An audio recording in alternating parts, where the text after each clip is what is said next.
Hey guys, welcome back. Today I'm going to be answering one of the biggest questions we get here at Charlie Rose. What's the best size and fit for my youth player? It's not just about the size or the price of the glove.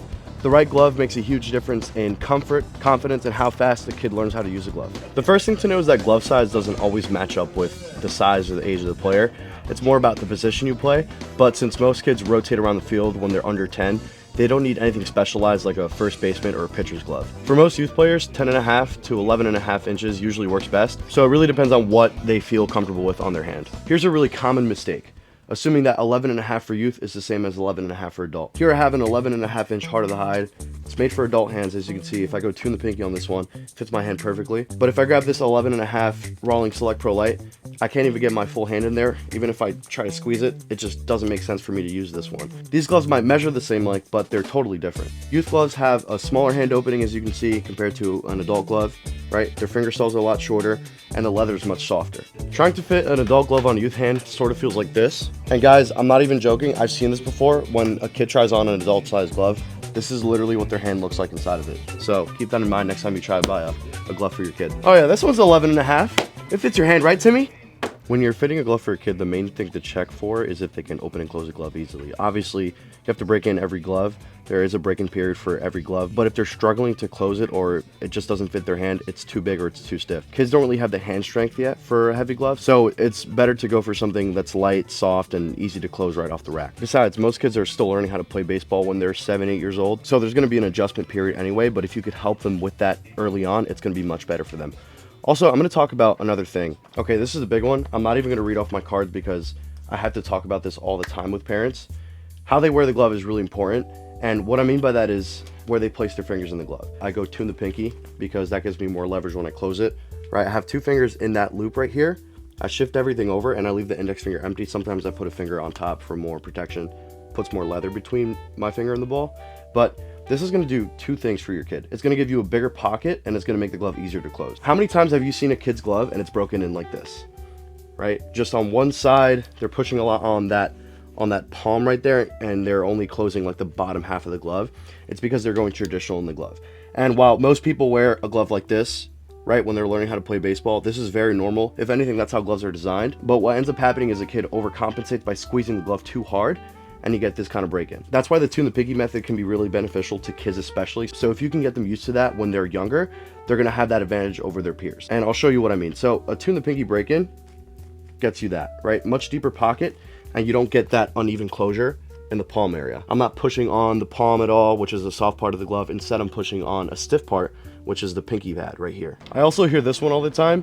Parents wanna get a glove that their kid can grow into, but this can be a problem because that glove they get for their kid usually ends up sitting in the bag for, you know, a couple seasons before they can even use it. So it's better to get something that fits them now instead of later. Besides, by the time they need a new glove anyway, they're probably gonna have outgrown the old one. So then you can age up and get the next level glove. Most kids prefer a softer glove anyway because they don't want to spend weeks breaking in a new glove. I'm just gonna show this Rawlings Select Pro Light. This is a really good one. I showed it earlier in the video. As you can see, it's just a smaller glove, right? And it's nice and soft. So the adjustment period for something like this would only be a couple weeks. Remember, kids are still learning how to use a glove anyway, and so it's going to be awkward no matter what. A glove should feel like an extension of the hand rather than something they have to grow into over a couple years. A glove that fits well and closes easily is going to build habits that's going to make your player more confident. All right, now I'm actually going to talk about which gloves are good. Here at Charlie Rose, we have a bunch of really nice options, so it's always good to have the kid come in and try some on. But I'm going to start with the Mizuno Power Close. These come in 10 to 10.5 inches. These are really good for a kid who's like 6 or 7 years old. They're nice and soft, right? This is not going to last more than a couple seasons, but that's okay. I mentioned this one earlier. Rawlings really outdid themselves with this one. This is my favorite glove to push to parents here in the shop, and they're popular with the players. The kids love them when they come in and try them on. They're also based off of player models, so we got the Machado, the Tatis, we got the Arenado, sometimes we got the Bo Bichette in. So this one's good for like 8 to 10 years old. I mean, even for myself, my first glove I got when I was 7. It was a Derek Jeter turn 2 model. Youth glove, 11 inches, and I used it until I was like 10 years old. So it also just depends on how well you take care of it. Is it a white hair in my beard? Oh my god, soon enough I'm going to be buying a glove for my kid. Another nice one that compares really well to the Rawlings Select Pro Light, the Wilson A500 line. Very similar material, right? Nice and soft. Really small hand stall. If anything, these are a little bit smaller than the Rawlings Select Pro Light. So 6 to 8 years old, perfect glove. And finally, let's say your kid is 9, 10 years old and he's really serious about playing. He's a good player. He wants something that's going to last him probably into high school. You get him this glove. This is the Wilson A1000. These come in a bunch of sizes. This is a really, really popular glove. It's 180 bucks. So think of it as a midway point between your $75 youth glove and your $350 adult glove. These are made with the same construction patterns as adult A2000s, but just with softer materials. And this one has a DP15 wrist, so it's a Berjoya fit, so it's gonna have a smaller fit. Again, great glove, won't break the bank, and it looks really sweet, especially because nowadays kids all want the bright colors. They want to look cool when they play. They want that drip. This is a great one. So I've been talking about youth gloves. I might as well show you guys how to break them in. Obviously, every glove that you get off a shelf is going to be a little bit stiff. It's really rare that you find a glove you can play catch with off the rack. Most kids will put a glove on and they will close the glove this way, just like that, because they're just taking their hand like this and pushing this way. They're trying to squeeze the glove as hard as they can. So that creates that palm bubble that I was talking about earlier, right? They want to just pinch these two together. It's going to be hard for a kid to go tune the pinky and close a glove like this right away, because they're still learning how to use their hands and get some dexterity in their thumb and pinky. So what you can do to help them is by doing a lot of these to the glove. Basically just massaging the heel just like this. That's going to soften up this heel pad that's from the thumb to the pinky. You do that a bunch of times. What I wouldn't recommend is putting a ball in it and wrapping it to break it in, because that's a very inactive way of breaking it in. It's very passive. It's going to take longer to break in the glove, and it's going to make it flat. You don't want a flat glove. You want an open glove, because as much as we want kids to try and close the glove, we also want them to be able to open it. I would even turn it inside out. Hold on one second. Jeez. There we go. Turn it inside out like this, right? And massage it that way. That just loosens up all the fibers. So if you do a lot of those things, before you know it, the glove's gonna be game ready. So you just got your kid their awesome new glove, but you want to keep it going for at least 2 years. What you don't want to do is leave your glove at the bottom of your bag, because that's just going to flatten it out. Obviously, you don't want your kid carrying around their glove in their hand, because that's how kids just lose stuff all the time. So instead, what I would recommend, if you do put the glove in the bag, put your helmet in first, and then put your glove on top, just like this. When I would travel playing college ball, this is what I would do, because sometimes I didn't want to have my glove in my hand because it was just too much stuff to carry. So I would just put it here.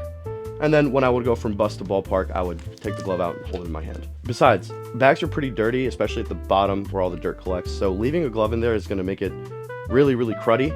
And if you leave dirt built up on the glove, it's going to dry it out, and it's not going to last as long as you need it to. The nice thing about youth gloves is that you don't really need to condition them, because you would usually condition a glove to keep it going for 5, 6, 7 years. Oh, yeah, right. No, they're definitely going to notice. They'll probably get some good engagement. Well, yeah, I mean, this video is going to be good for the parents. Anyway, instead of conditioning a glove, what you could definitely do is clean it. This is overlooked a lot in baseball gloves. And to clean a baseball glove, it's pretty straightforward. Just take a warm, damp cloth and wipe the glove down, right? Get some excess dirt off, because if you leave some dirt caked up on the glove, it's going to dry out. It's going to suck up all the moisture out of the glove, and it's not going to last as long. And also, don't forget to clean the inside of the glove. Believe it or not, the liner actually gets more wear than the outside of the glove, because our hands are on that, we're sweating into it. If you can keep the liner of a glove new, the glove will last much longer than you'd expect. All right, guys, to recap, 3 things. Make sure you find a glove that fits and is easy to break in, right? Because you don't want a glove that they have to grow into. There's such a thing as buying too much glove for your kid. Next is the break-in. Parents, make sure to use your hands to break in a glove. Try not to do any passive break-in methods. Just use your hands, massage the glove, loosen it up. It'll be ready before you know it. And lastly, taking care of the glove. If you clean the glove regularly and just make sure it's stored the right way, your youth glove is going to be a great stopgap between the ages of 7 to 10 years old. And by the time they're 10, they can just get like a really nice Heart of the Hide or A2000 that can take them into high school and maybe even further.